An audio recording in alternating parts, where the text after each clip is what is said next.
வணக்கம் நேர்களே, நம்ம இன்னைக்கு யோகா ஆசனாஸ் பார்க்க போறோம்.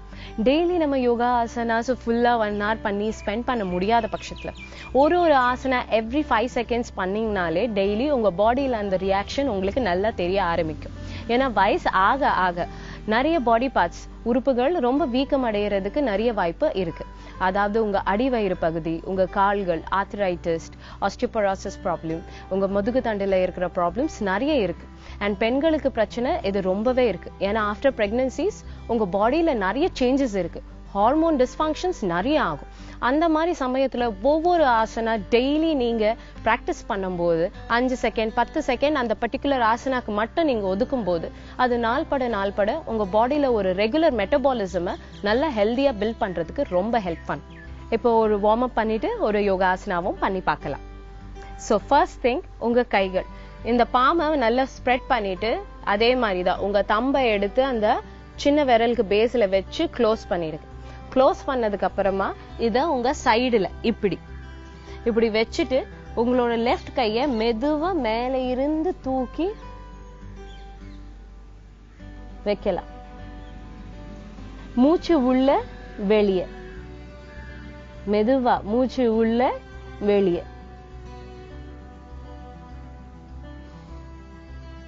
5 செகண்டுக்கு அப்புறமா மெதுவா கைய ஸ்லோவா இறக்கி ரிலீஸ் பண்ணுங்க.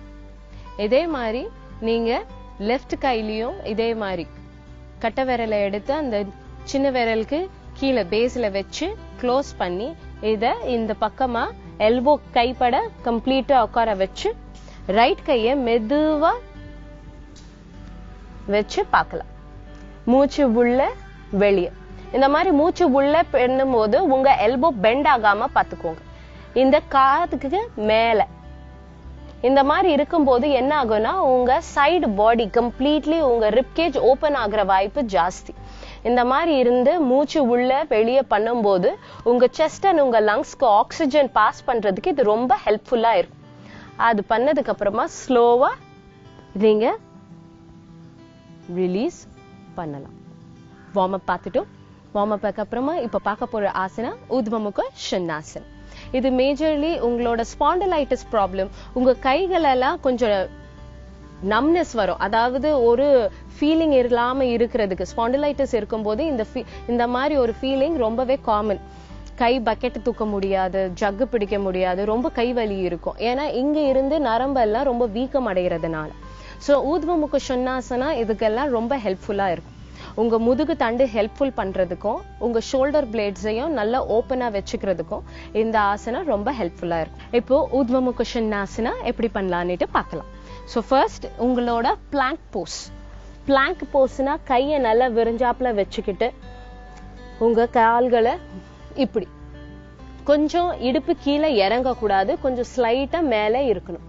முன்னாடி பாருங்க, இதுதான் பிளாங்க் போஸ் சொல்லுவாங்க. இந்த பிளாங்க் போஸ்ல இருந்து கொஞ்சம் பாடியை முன்னாடி போகும்போது நீங்க டோல இருப்பீங்க, அதாவது உங்க கால்கள்ல இருக்கிற விரல் டிப்ல வரும். அப்போ அதை ஒன்னொன்னா ரிலீஸ் பண்ணி மேல மெதுவா பாருங்க. இந்த மாதிரி பார்க்கும்போது உங்க இடுப்புல ஒரு பிரஷர் வரும், அது உங்களுக்கு பிளட் சர்க்குலேஷனுக்கு ஹெல்ப் பண்ணும். ஸ்லோவா ரிலீஸ் பண்ணிக்கோங்க. உங்களுக்கு கைகள் இல்ல கால்கள் வலிச்சதுன்னா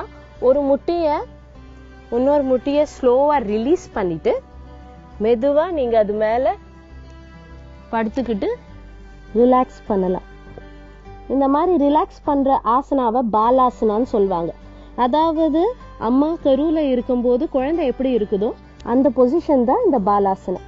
இந்த மாதிரி ரெஸ்ட் பண்ணும்போது உங்க முதுகுக்கும் உங்க மைண்டுக்கும் ஒரு நல்ல ரிலாக்ஸேஷன் இருக்கும். இதுக்கப்புறமா மெதுவா நம்ம இன்னொரு தடவை ஊர்த்வமுக ஷன்னாசனா எப்படி பண்ணலாம்னு பார்க்கலாம். மெதுவா உங்க பாடியை எழுப்பிடுங்க. அதே மாதிரி பிளாங்க் போஸ், அதாவது காலு டோக்கு மேல முன்னாடி பாருங்க. இந்த மாதிரி முன்னாடி பார்க்கும்போது ஸ்லோவா உங்க பாடியை மூவ் பண்ணி ஒவ்வொரு டோவா ரிலீஸ் பண்ணி ஸ்லைட்டா மேல பாருங்க. மூச்சு உள்ள வெளியே, மூச்சு உள்ள வெளியே. உங்க முட்டி தரையில படல, உங்க கால்கள் மட்டும்தான் கீழே பட்டுட்டு இருக்கு, அதாவது பாதமோட ஒரு போர்ஷன் மட்டும்தான் உங்க தரையில பட்டுட்டு இருக்கு. மூச்சு உள்ள வெளியே, இதை ஸ்லோவா பண்ணதுக்கு அப்புறமா ஸ்லோவா உங்க பாடியை பவுண்ட் பண்ணி அதே மாதிரி முட்டியை ஒன்னொன்னா கீழே போட்டு நீங்க பாலாசனாக்கு போய் ரெஸ்ட் பண்ணலாம். மெதுவா நீங்க ரிலீஸ் பண்ணலாம் உங்க பாடியை. நம்ம இப்போ ஊர்த்வமுக ஷண்ணாசனா பார்த்தோம். இந்த ஊர்த்வமுக ஷண்ணாசனா மெயின்லி உங்க ஸ்பாண்டிலைட்டிஸ் ப்ராப்ளமுக்கும் உங்க பேக் ப்ராப்ளமுக்கும் ரொம்ப ஹெல்ப்ஃபுல்லா இருக்கும். டெய்லி நீங்க பிராக்டிஸ் பண்ணிட்டே இருந்தீங்கன்னா அந்த பாடி கம்ப்ளீட்டா ஸ்ட்ரெச் ஆகுறது நீங்க பாப்பீங்க. உங்க இடுப்புல ஒரு ப்ரெஷர் இருக்கும், அது டெய்லி பிராக்டிஸ் பண்ணும்போது ப்ரெஷர் தெரியாது, ஆனா மசில்ஸ் நல்ல பிளட் சர்க்குலேஷன் ஆகி அங்க இருக்கிற வலிகள் குறையும். உங்க கால்கள் கீழே அந்த பாதம் ஒன்னொன்னு அழகா பதியும் போது என்ன ஆகும்னா அந்த ஆங்கிள்ஸ், அதாவது கொலுசு போடுற இடம், அங்க நிறைய பேருக்கு சுளுக்கோ இல்லைன்னா பிராக்சர் ஆகிற வாய்ப்பு ஜாஸ்தி இருக்கும். ஏன்னா அது ஒரு டெலிகேட்டான ஒரு இடம். அதனால அத மாதிரி ஃபோல்ட் பண்ணி வெளியே பார்க்கும்போது அதுக்கு ஒரு நல்ல எக்ஸசைஸும் இருக்கும். இங்க இருந்து பாயிற ஒரு நரம்புக்கும் கால்கள்ல இருக்கிற நுனிகள் வரைக்கும் அதுக்கு ஒரு நல்ல எனர்ஜியும் கிடைக்கும். ஸோ ஊர்த்வமுக ஷண்ணாசனா டெய்லி பிராக்டிஸ் பண்ணிட்டே இருங்க. நான் உங்களை இன்னொரு ஆசனாவோட நாளைக்கு சந்திக்கிறேன்.